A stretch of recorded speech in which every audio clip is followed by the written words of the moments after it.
కొందరుంటారబ్బా కోట్ల రూపాయల ఆమ్దాని ఉన్నా పైసా కూడా పక్కోళ్ళకి ఆసరగారు. వాళ్ళకు రూపాయి ఇస్తే నాకేమొస్తుంది, పక్కోనికి 10 రూపాయలు సాయం చేస్తే నాకేం ఫాయిదా అనే ఆలోచన చేస్తారు. ఆపతిలు అప్పడిగినా ఆస్తులు రాసియమన్నట్టే ఫీల్ అవుతారు. ఉల్టా అడిగినోళ్లను తక్కువ చేస్తారు అందరి ముంగట. కానీ కొందరంటే కొందరే ఉన్న దాంట్లో నలుగురికింత వంచాలని చూస్తారు. అందులా ఈసారి ఫస్ట్ ఉంటాడు కావచ్చు. కొడుకుకో బిడ్డకో లగ్గం చేస్తే వచ్చినోళ్ళు కట్నాలు చదివిస్తారు. కానీ అదాని సారు కొడుకు పెళ్లిలా సారే గరీబులకు కట్నాలు చదివిచ్చిండు. ఎంత అనుకుంటుండ్రు? 10,000 కోట్లు. గా పైకం తోటి దవాఖాన్లు, మెడికల్ కాలేజీలు, స్కూళ్లు, నిరుద్యోగులకు ట్రైనింగ్ సెంటర్లు పెట్టిస్తాడట దేశమంతటా.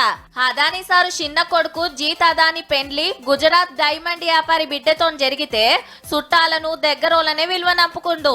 పెండ్లి పీటల మీదకెళ్లే పేదల కోసం గీ పైకం ఇస్తున్నట్టు సాటింపేసిండు సారు. లగ్గానికి 2 రోజుల ముందే మంగళ సేవా కార్యం చాల్చేసి పెండ్లైన దివ్యాంగ మహిళలకు ఒక్కళ్ళకి 10 లక్షలు వంచుతుండు. ఆల్రెడీ 21 మందికి ఇచ్చిండు కూడా. ఇట్లా ఏడాదికి 500 మందికి సాయం చేస్తాడట.